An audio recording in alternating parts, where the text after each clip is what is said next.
Hey humans, how's it going? Susan Ruth here. Thanks for listening to another episode of Hey Human Podcast. This is episode 334, and I had a conversation with Dr. Philip Nitschke. In 1996, Philip became the first doctor in the world to administer a legal, lethal, voluntary injection. He is the founder of Exit International, a foundation that believes, quote, "It is the fundamental human right for every adult of sound mind to be able to plan for the end of their life in a way that is reliable, peaceful, and at a time of their choosing."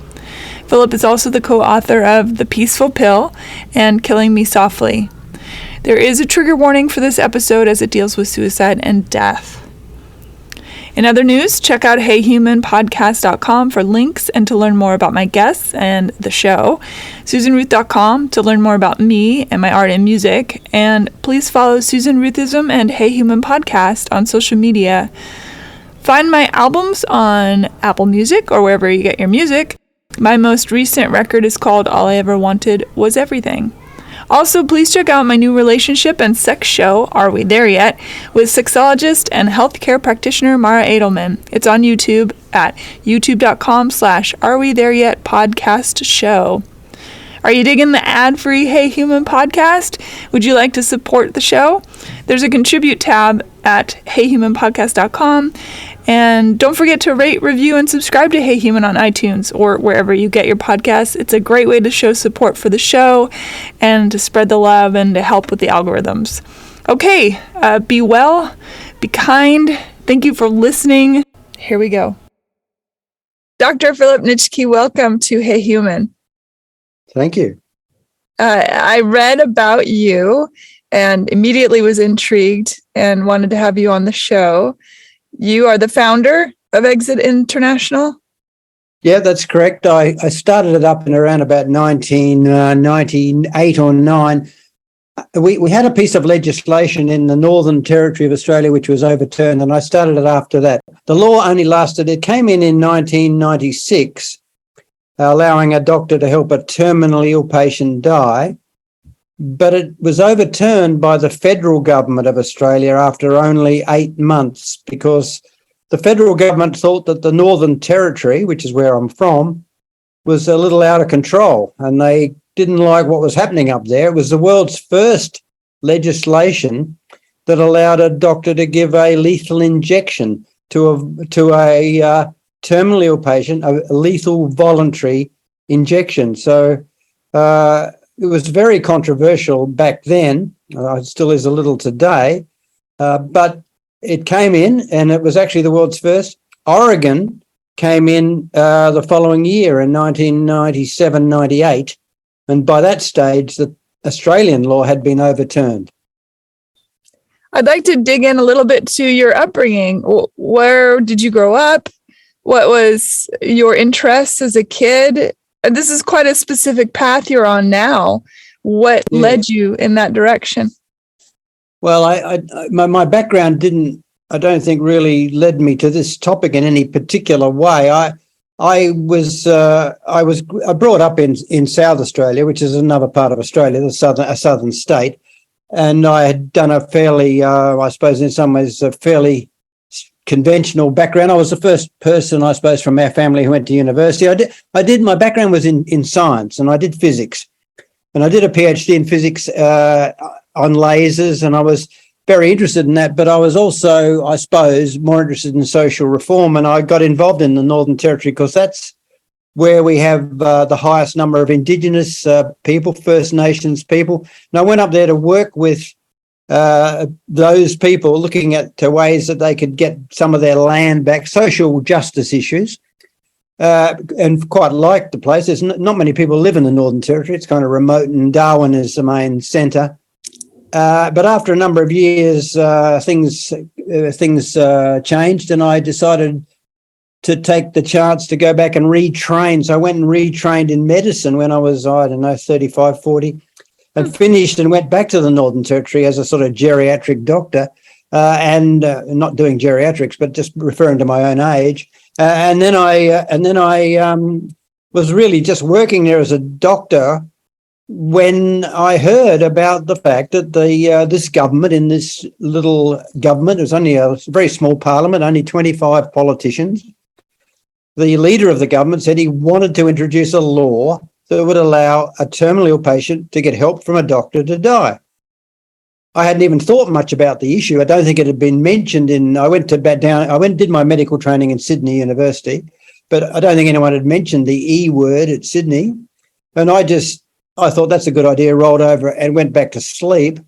And then I was very surprised by the reaction that this proposal suddenly took, with strong opposition, perhaps predictably from the church, but more worryingly from my new profession, that is the medical profession, who were strongly opposed. And they were very vocal in their opposition. They said that if such a law were to pass, they would make sure that no doctor in the Northern Territory would support it.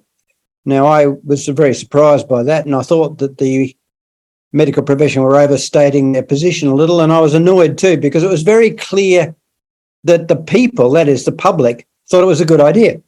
So I just said, well, you're saying no doctor will support it, but I will support it. And I managed to drag up 25 other doctors, and we took out a full-page ad in the local press.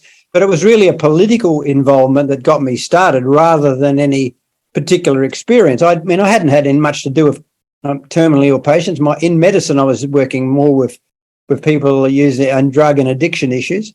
Nothing to do with geriatric people or people dying of terminal disease, but it just was the situation where I was quite clear that if I was in that situation, I would want that option. I couldn't see why anyone else wouldn't.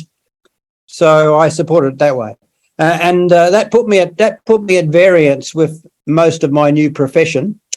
And when the law did surprisingly pass, it only passed by one vote. It was 13 votes to 12. Very, very heated political debate.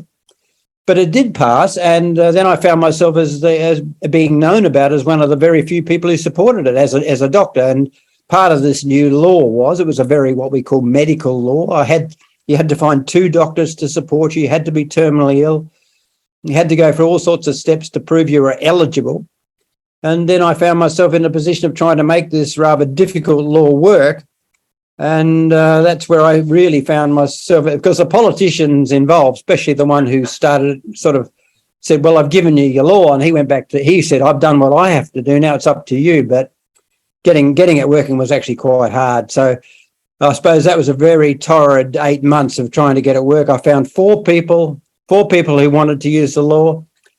I could have given a lethal injection, but I didn't want to really. I mean, I was very passionate about their right, but I couldn't see why they couldn't do it themselves. So I built a machine, and the machine allowed them to look at some questions on a laptop, and we said very blunt questions. And the last question on the screen was, if you press this button, you will die. Do you wish to go ahead?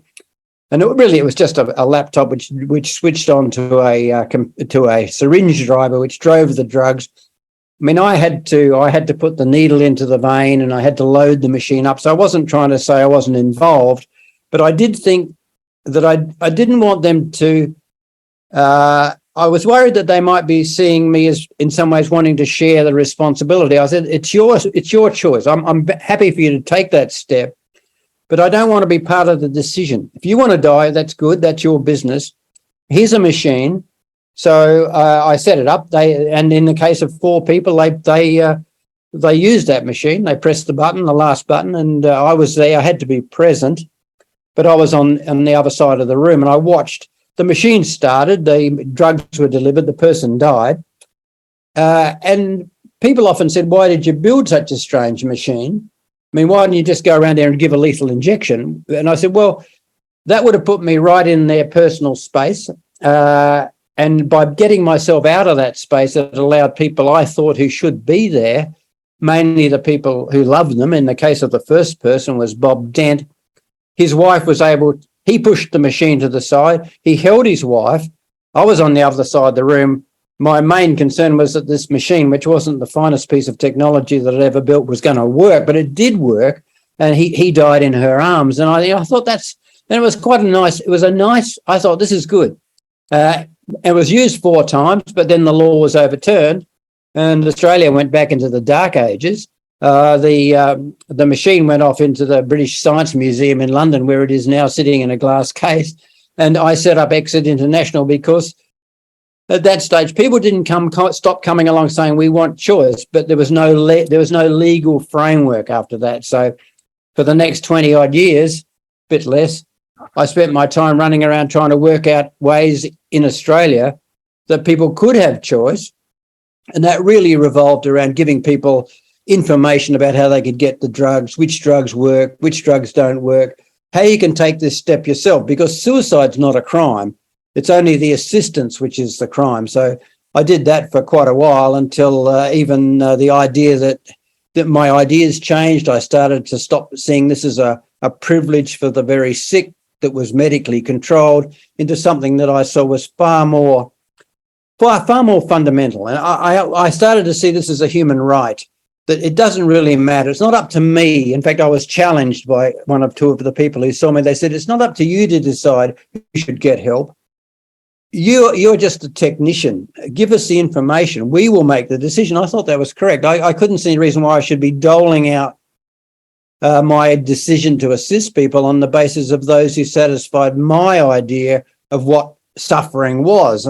And people would come along with non-medical reasons for wanting to die, and some of them were very compelling. And the idea that you had to try and reach some level of suffering, which is what the law tries to do, and that's true now of all the laws that are around the world, except Switzerland, where, for example, the law in California now, you've got to achieve a certain level of suffering, and that's got to be determined or assessed by some usually medical professionals. And if you reach that level, you're deemed to be eligible to get this amazing help to die. So it's really a privilege for the very sick, which you don't control. You only get the option of being able to ask the question. The decision is made by the medical professionals. Now, my thoughts changed, and I thought, look, this is something more fundamental than that. This is a human right, and it's really not up to me or anyone else to decide why you want to die. The only criteria, as I would see it, is as long as you're a person of sound mind, you know what you're doing, you're an adult, and you've decided you want to divest yourself of this precious gift of life, well, I think that decision needs to be respected. And just because I don't agree with your views or reasons is really irrelevant. If you've made those decisions and you want to take that step, you should have that option. Now, that put me, when I started to describe those views and those thoughts, at serious opposition with the medical profession, who after about 10 or 20 years or in Australia was starting to come around to the idea of, well, maybe we could help people that are just about to drop dead. Maybe if we can just help them. But that idea, the medical profession was sort of slowly coming around. But as long as we run the show, it was the medical professions. We'll support it, but only if we run it, which was a bit of a change from back in 1996, where they just wanted it out for any reason. But in any event, when I started to say, no, this is a human right, and this came to cause serious trouble in Australia. People that I decided that I should give information to had non-medical reasons for wanting to die. That caused difficulty with my own professional association, the Australian Medical Association. They decided these views were dangerous views. And then we went through a rather protracted legal argument. They decided that I should be deregistered. I said that I took them through legal channels. I got my medical registration back, but they then, well, okay, you can be a doctor practicing, but you can no longer be an author of the book. I by this stage, with my partner and co-author Fiona Stewart, we'd written a book which allowed people to read about how you can peacefully and reliably end your life. Now, that book was controversial. It was banned in Australia. So we published that in America, but it was banned in Australia, the only book banned in the last 50 years in Australia, which is something of an achievement, I suppose. But in any event, they said, all right, you can have your medical registration back, but you can no longer be an author of that book.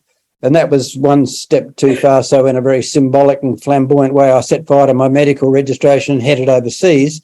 And that's where I've been ever since. We've moved first to Switzerland, but now in the Netherlands, where the climate is much more open to discussion of things such as, should this be a right, or is it just, as I said, some form of medical privilege? And that's where the situation is now. I've got permanent residency in the Netherlands, and I might miss some aspects of Australia, mainly the physical nature of the countryside, etc. But I don't miss the climate there. I mean, now 25 years later, they've sort of slowly catching up. They've just brought in new laws, which sort of really mimic the laws you've got in Oregon and Washington and California and Canada. And of course, Netherlands came in 2001, Belgium, Luxembourg, and they're mimicking those, what we would call medical laws.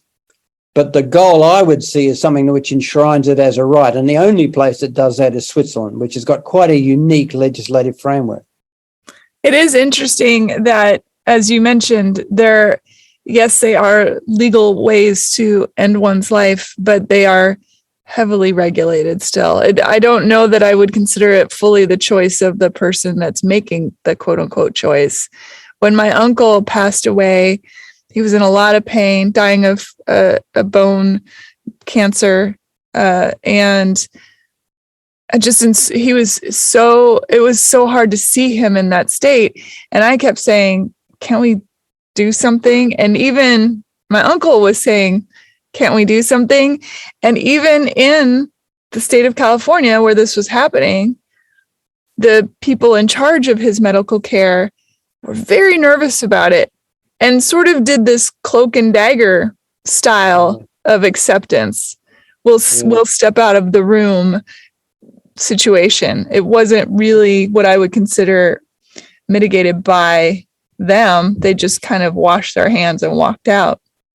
Yes, it's the laws that have come in around the world are pretty much all modeled on that original idea that you have to be sick and you've got to be able to demonstrate that you're sick enough to be eligible. And that means that the laws try to codify the degree of suffering. It's a very hard thing to do legislatively. And that's why you see these legislation or pieces of law under challenge through the courts all the time. And what we've seen in Canada recently is that there's been legal challenges saying, well, how come that person gets help and I don't get help because they've got more suffering than I've got? What's wrong with my suffering? And those sort of things will keep going. And so the law gets made more liberal, and that certainly happened here in the Netherlands, but it's still a medical law. And people say the Dutch are out of control because it's a very liberal law here, but you've still got to be sick. And this comes up most significantly, or most commonly we see, is where we have couples who want to die together, where they've been together for all their lives, and one person gets sick and is dying, and the other person says, I want to die when they die. Now, in the Netherlands, you can't do that. I mean, the person who's sick can get help, but the person who's not sick, the partner who isn't sick, has to either play some sort of game and say, well, I'm a bit sick, or make up something, but they can't easily use the law, and that's because it's not a right. It's not a right, it's a privilege for the sick. And so that's an example where I would argue we need a different framework. And I spent a lot of time in Switzerland because the Swiss have a different framework, and they've had it since 1939, whereby where it's a right. You have a right to die. You don't have to prove that you're suffering to be able to get assistance to die. The only requirement under Swiss law is that the person providing the assistance is not doing it for malicious purpose or some sort of financial gain. So it's quite possible there for a couple, for example, to go to Switzerland. One may be sick, one may be not, and they can both die together there under Swiss law. But that's the only place in the world. And the Swiss have also got that unique situation where they haven't restricted it to Swiss nationals, which I think is kind of impressive because they had the option to do that a while back. I went to referendum, but they didn't do that. So there's quite a flow, as you may probably realise, there's quite a flow of people, a lot of them from the US, heading to Switzerland to take advantage of what I would describe as their civilising legal framework, even from the states in the US, which have, well, the best of the US laws, which are still these medically restricted models. Mm-hmm. Philosophically, I've always found the argument quite interesting about the people that are against assisted suicide, that they're like, oh, well, every human is sacred and they should be able to and they should be able to live a long life, even if it's sick. And I wonder if part of that isn't from people's own fear of death. I think humanity is terrified of dying for the most part. Yes, I think that's true. And I mean, it's our own fear. When I say our, I mean Western medical societies which are exposed to Western medicine, which in some ways the profession has led or likes to project this idea that we can solve anything. We can make you live forever, effectively. If you've got a disease, we'll fix it.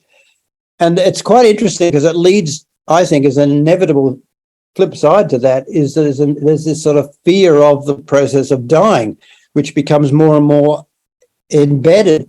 When I first went to the Northern Territory, I worked with Indigenous communities there, and the health was dreadful. I mean, the conditions were third world. The diseases were rife. When I first got there, I was taken aback by the fact that there was a lot of leprosy present in the camps. I thought leprosy was well and truly gone, but it's not in those communities. And people were dying at relatively young ages. But what I noticed was that the children in the camp were exposed to this. So they would see people that were there and who were dying. In fact, you couldn't get to the age of a few months without seeing someone die.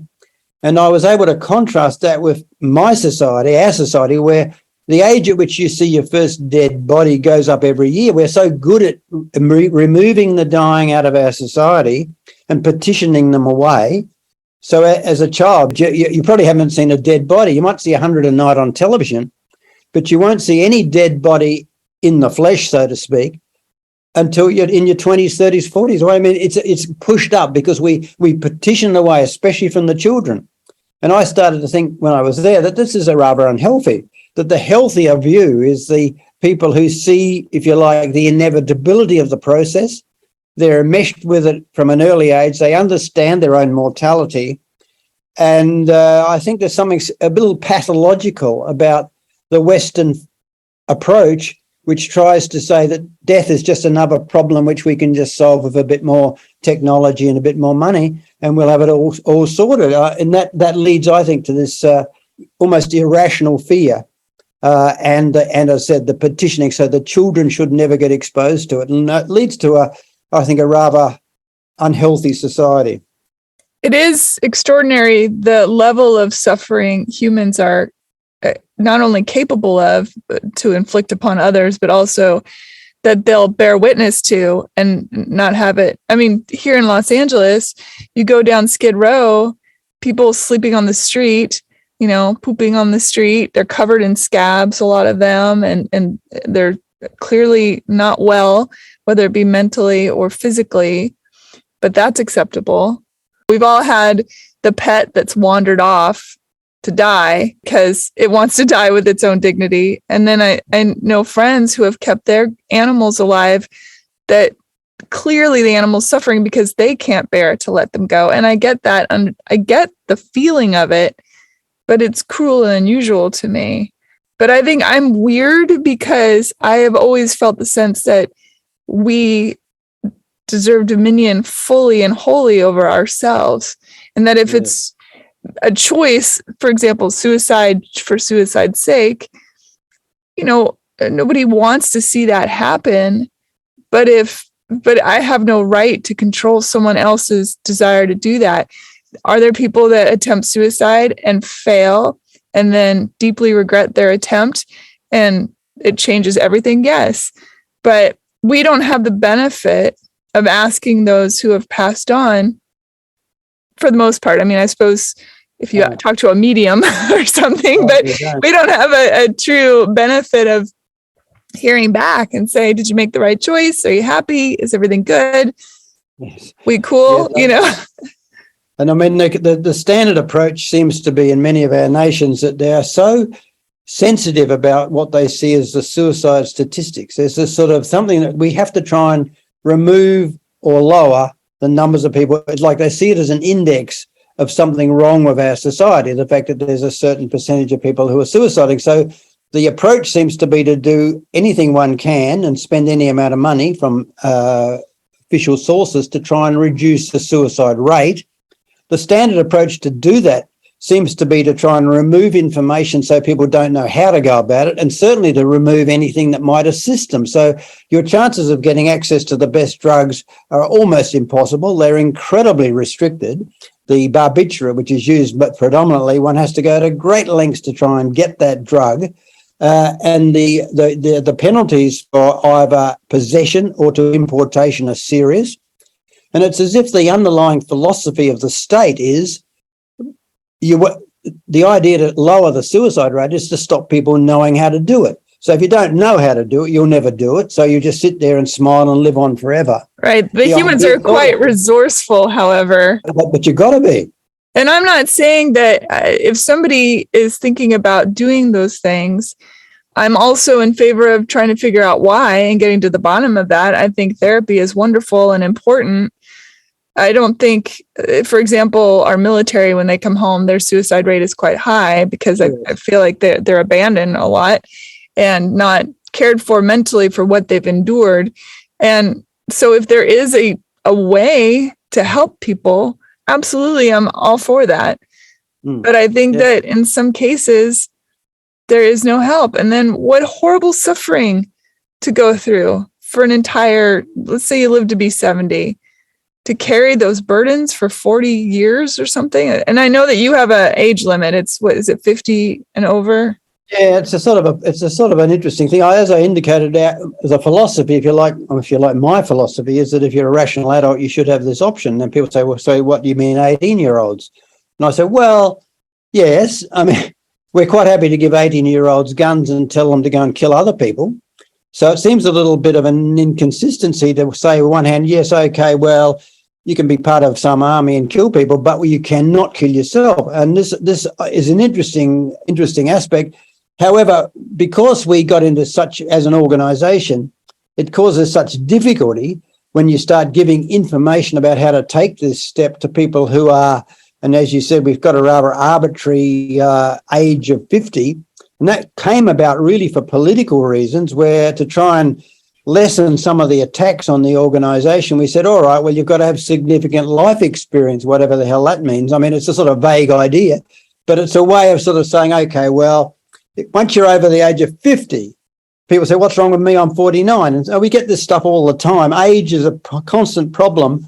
My personal view is that if you're over 18, you should have this information, but that's not the view of the organisation, which seems to be more worried, well, we're more worried about the sort of political fallout, and we've had various attempts to close this down. So by restricting it to the over 50s, it makes it a little easier.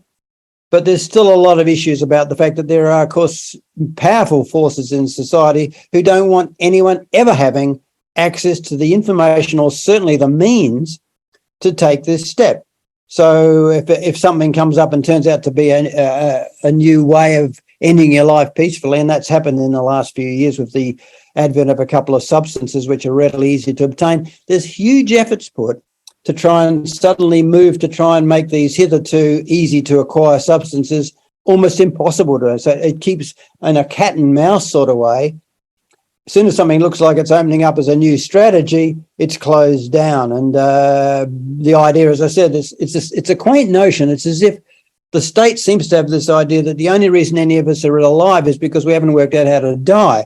And so you can't go telling people how to die because they'll just go out there and do it, which is kind of a quaint notion. What we find amongst our members, who are predominantly about 75 years of age in exit, is that they don't want to die, but they want to know that they can if they want to. They want to know they've got the choice. In other words, they want to have something in the cupboard, so if things go bad, they just got to go to the cupboard. They don't want to have to wait around till they get sick enough to then go off and stand in front of a panel of doctors and have the doctors decide, well, come back in a week's time when you're a little bit sicker. They say, I make the decision, and I want to know that in the cupboard I've got the means to take that step. So that's not going away. We've, in the 20 years or so I've been involved in this issue, it just gets stronger and stronger, the demand by people to have the options to especially reliable and especially peaceful strategies, which they don't want to use tomorrow, but they certainly want to know they have the ultimate access and control of. My friends and I joke about that all the time. If we suffered some sort of massive stroke or some such, who's going to come in with the pillow just to take us out of our misery if the doctors won't? Yeah, well, I sort of tell people every day when I run these workshops, we haven't run them for a couple of years because of COVID, but we're about to start them up with one in London coming up. I know what's going to happen. There'll be a crowd of people there, and they're all going to say the same thing. Where do I get the drugs? That will be the question. Where do I get the drugs? There's a lot of misunderstanding and misinformation out there. They want to know the exact truth. They want to know what drugs and where to get them. And how do they know they're okay? These are the big questions that come up all the time. Okay, I buy on the black market. How do I know I've got the right thing? How can I test? How can I verify? All those sorts of issues. But when they get that information, that's really all they say. That's good. They've got that problem solved. Now I can get on with having a better life. And when I've got this feeling, can't exactly prove it, that if you gave out bottles of Nembutal to every 70-year-old, that you would prolong life expectancy, because you'd take away a huge number of people's anxiety and their possibility of acting in a precipitous way, because the problem's solved. They got it in the cupboard. They know all they got to do is open up and drink it. They're going to die, and that solves that problem. They stop worrying. When they start worrying, they get, okay, now I can get back to having a good life. But that worry, that sort of building worry that tends to grow in people as they age, and suddenly becomes very, very preoccupying concern over a certain age.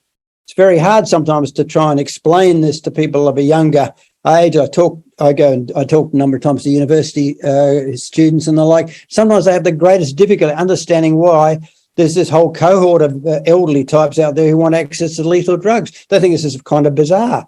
But I don't think it's bizarre. It all makes a lot of sense. Like I was saying, well, wait till you get to that age and you might yourself suddenly decide that it would be a good idea if you had access to those drugs. And that's why one of these initiatives in the Netherlands, the so-called Tired of Life Bill, which is really set up to try and see if we could put substance to that concept, the idea of a law that would allow every person over a certain age access to their own lethal drugs, like as a right. They don't have to give a reason. Now, it's sort of sitting there in the Dutch Parliament, but it's the first move in the Netherlands to move towards a rights model rather than a sickness or a medical model. And I think it will probably eventually go through something along those lines. And it draws a lot of attention. We took a 104-year-old chap to Switzerland a while back called David Goodall. He was quite a flamboyant character. He wasn't sick. And he kept saying, I'm not sick. And I don't see why I should have to say I am sick to get help to die. Well, people kept saying, well, you must be a bit sick. You're 104. And he said, well, I'm not going to play the sick role just to look, surely I've earned the right at this age. I've lived 104 years. Now's the time I want to die. Why can't you just say, okay, you're 104, here's the drugs? But of course they won't, because you've got to say you're sick. So you say, well, say you're sick and he can help you. And he said, I'm not going to say I'm sick. So he came to Switzerland. We brought him to Switzerland from Australia. But in Switzerland, that wasn't an issue, but it is everywhere else. The conversations you've had, which I'm sure are many, between those who want to have dominion over themselves in this way, that are sick, actually sick, versus people that are just like, I'm done. It's time for me to check out. What is the percentage do you feel like you have experienced? Well, obviously, if you are sick, it puts a certain urgency to the question. And so I suppose most of the people, or the commonest way we get phone calls from various places around the world every day from people saying, I'm in trouble. And that's usually meaning they've got suddenly got a diagnosis or a problem. But as I said, when I hold a meeting, which is such as the one coming up in London, there will be a group of people there that aren't sick. They'll be pretty well healthy 70, 80-year-olds who will just see this as an issue that they'd like to address. And in terms of the people who actually go about, and at the end of those meetings, I suggest to everyone, look, go and get the drugs. Get them. You can get them. You've got to know what you're doing, but make sure you get them. Make sure you got them and stop worrying. And a lot of those people, a good percentage of those people will take those steps, even though it's quite hard. Once they know how to go about it, they will set out to get the drugs, and then they'll feel a lot happier about it. And they often don't see them again. Like they don't come to subsequent meetings because that's all they want. That's all only thing they want is access to that information, which is so heavily censored. In the beginning of your journey with this, you had to argue that people were in their right minds for wanting to to take their own lives. Yes. That's a tricky argument because, again, that's a philosophical concept more than a factual concept, unless you have somebody that's, suffering from schizophrenia or something that is tangible.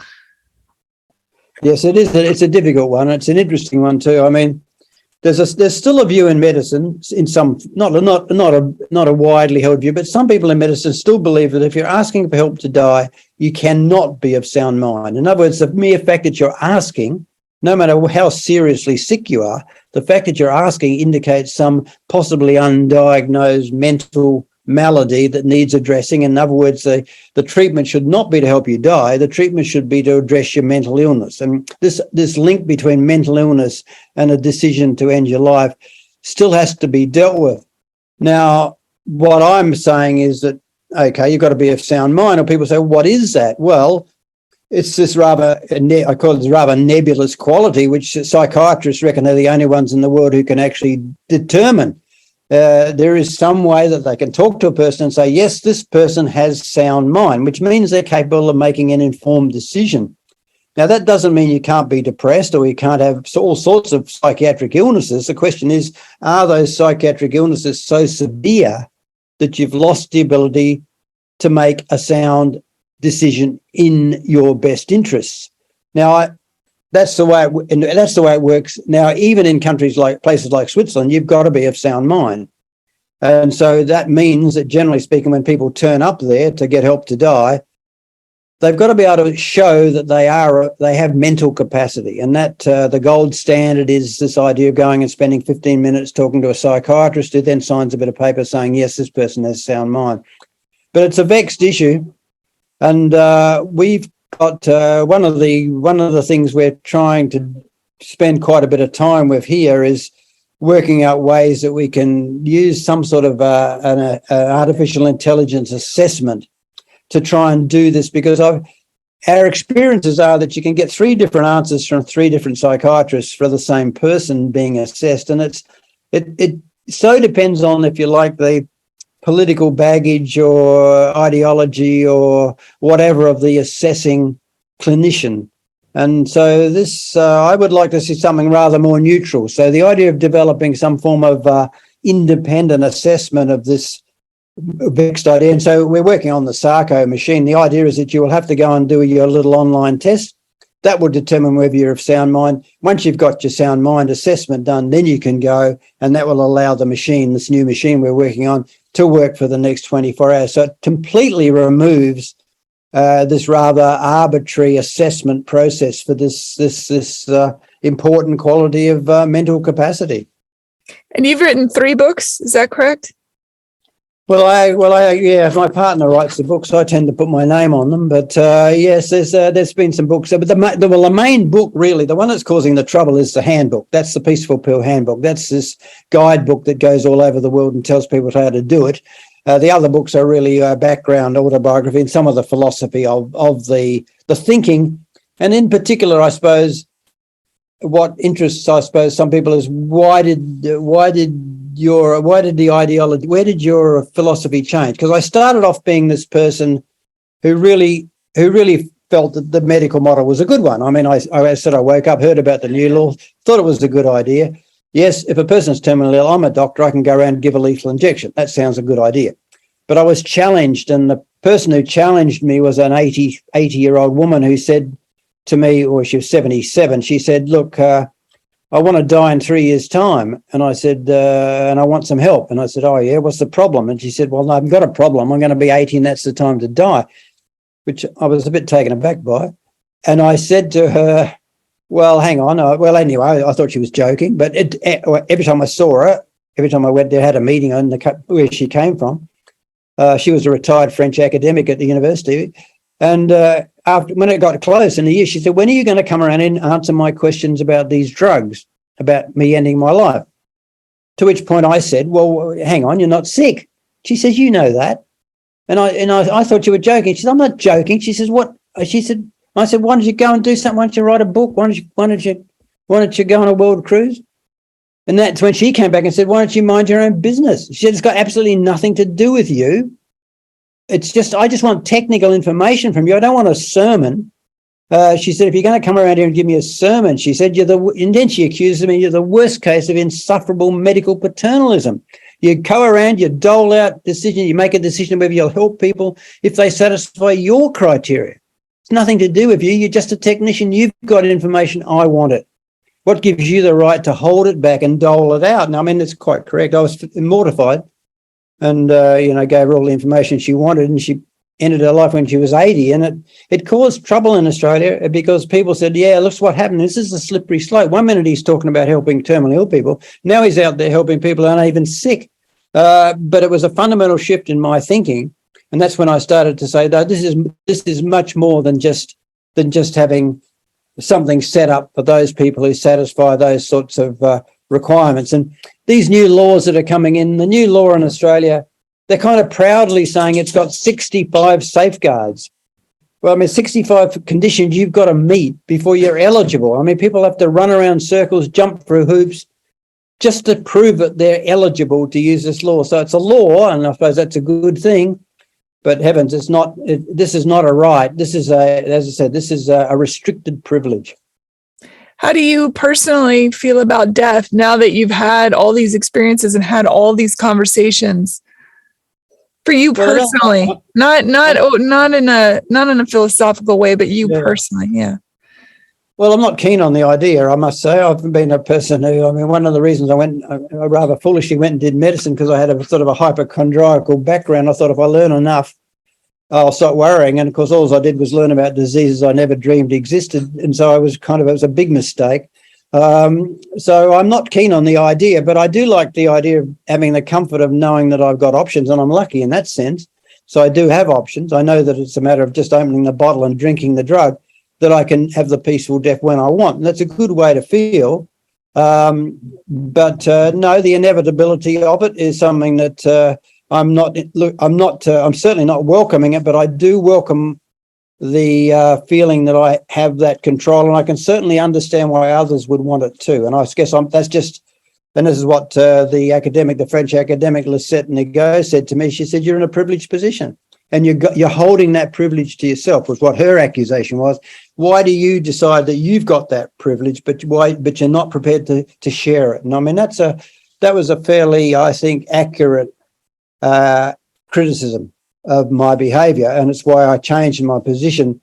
But pretty well all of the new laws coming in have that restriction there, which means that you have to satisfy those conditions. So. I think we'll see a move, as I said, the new Dutch idea of tired of life legislation. Those over 70 get the drugs, but it's going to take a long time before the rest of the world, I think, catches up to where I think it should be, and that's with something like the Swiss model. Do you have any type of religion or spirituality? No, I know I'm an atheist. I don't see any. I don't find any compelling reasons to have the spiritual or sort of beliefs about some sort of supernatural entity. A lot of the people I talk to, of course, who are dying do, and they for various reasons don't have much trouble reconciling their views, their spiritual views or religious beliefs with their decision to die. Some do, clearly, where they see it as some violation of a fundamental law that life belongs or is granted or provided by God, a God. It's not my own feeling. I don't mind people opposing the ideas that I would talk about. My view is that they shouldn't try to use their particular ideology, if you like, to try and insist that their views are mine. In other words, yes, if you want to do that, if you want to live on forever and suffer as much as you like, that's your business and you're right. But don't tell me I can't have this choice. I want the right to be able to say, yes, it's a gift. It's a precious gift. Life is. I'm not saying it's not. But what sort of gift is it if you can't give it away? That's not a gift. That's a burden. And so I reserve the right to be able to say, okay, precious gift, good.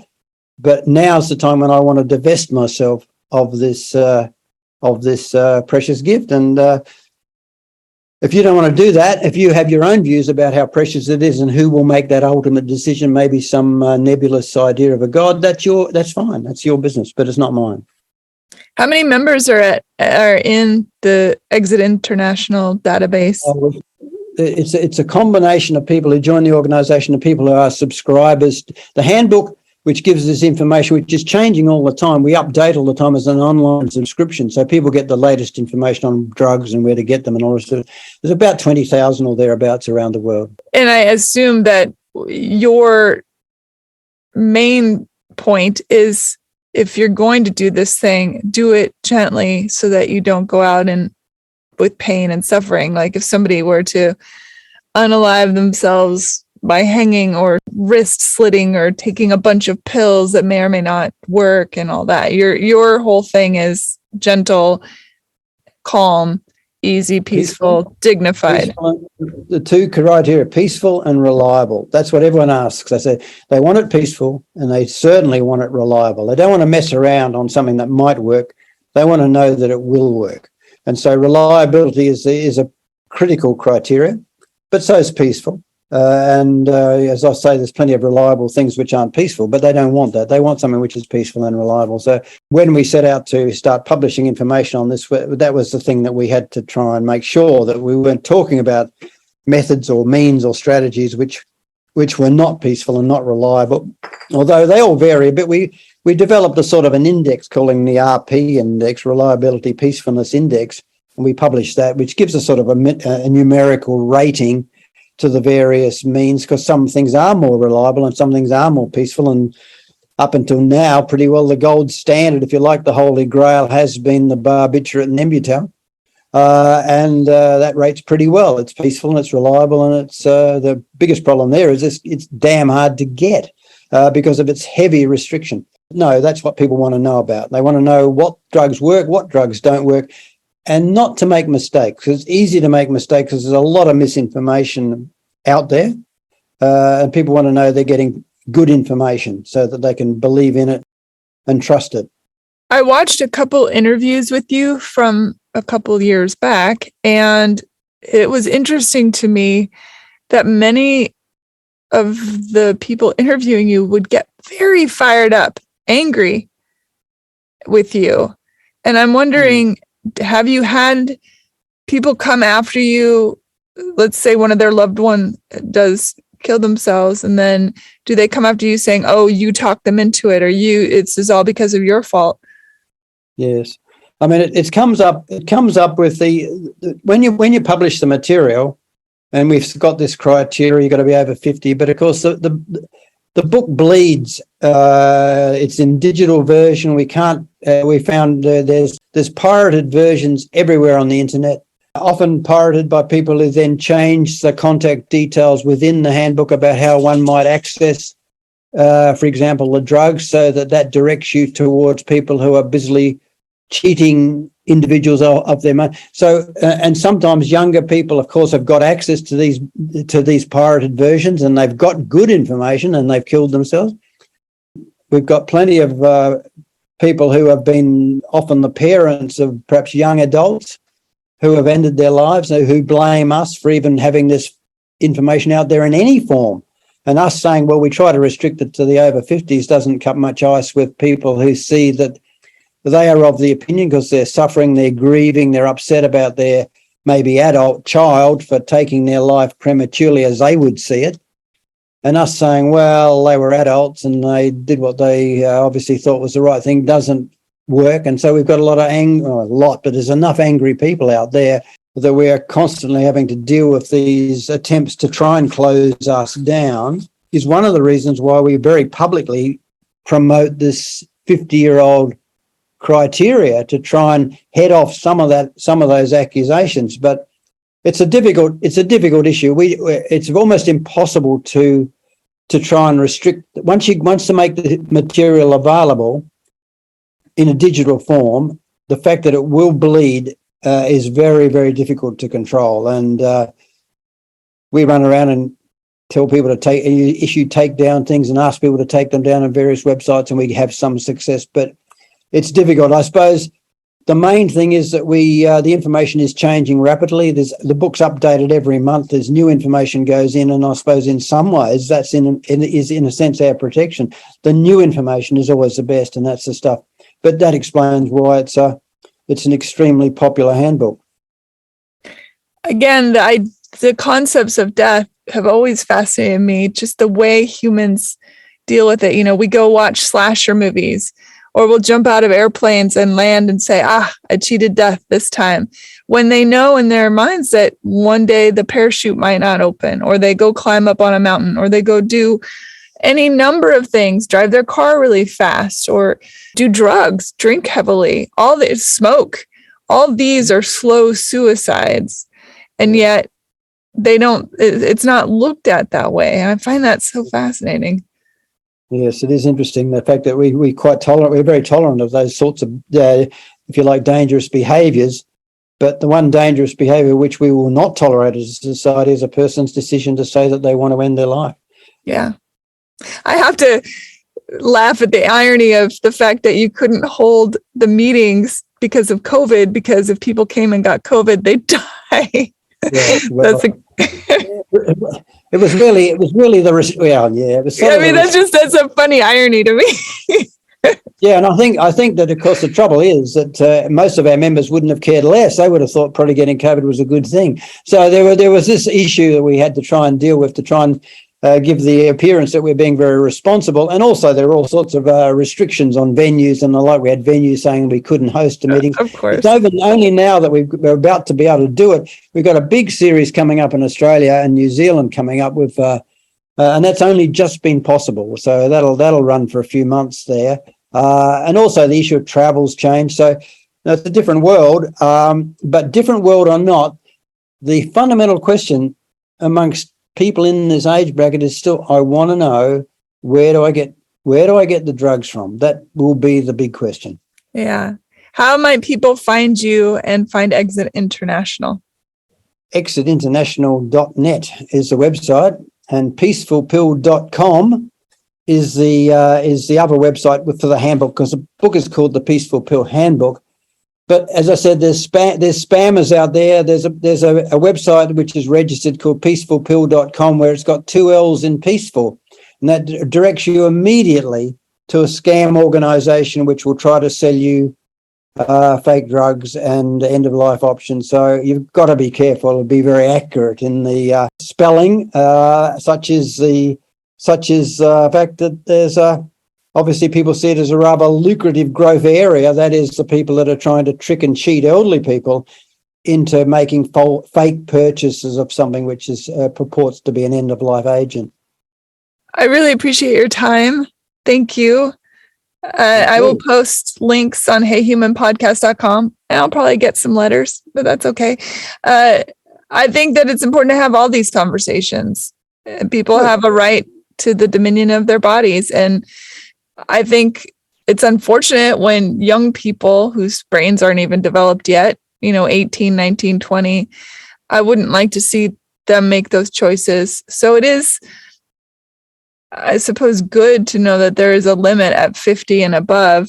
But then if I'm 47 and diagnosed with ALS, certainly would want that door to open for me. We try to have a sort of a clause in which says if you're seriously ill, of course the age that age restriction doesn't apply. So it is this issue, but no, it's a vexed issue, and it will continue to go on, and I don't think it's going to lessen in its intensity. What I predict we'll see is that in America, for example, you're going to see a constant series of legal challenges to water down or to make more flexible the medical laws that you've got. And it'll be an interesting issue, especially in the context of other forces that are in, for example, the US, to try and roll back some of the freedoms of individual autonomy. Mm-hmm. My dad, as he gets older, he's got scoliosis really bad. A lot of his functions and things are quite fine, but I know he's in a lot of pain with the scoliosis. And I said to him, we were having a conversation. I said, I just want you to live forever. And he said, what a cruel thing to wish on someone. Why would you wish that for me? And it really stopped me in my tracks, because my love for him is so huge. But absolutely, whatever he would need or want, I would facilitate when it comes to that moment. Will it be difficult? Absolutely. But what he wants is what matters to me. Yes. Yeah. Yes. Well, I would suggest that he might feel better if he has access to the means that he can put safely in the cupboard and stop worrying about it. Yeah. Thank you so much for your time. Thank you. Yeah, I'll look forward to it. Let me know, and I can post a tweet link. Oh, wonderful. And thank you for listening, everybody. Bye. Bye. Rate, review, and subscribe to Hey Human podcast on iTunes or wherever you get your podcasts. Thanks. Bye.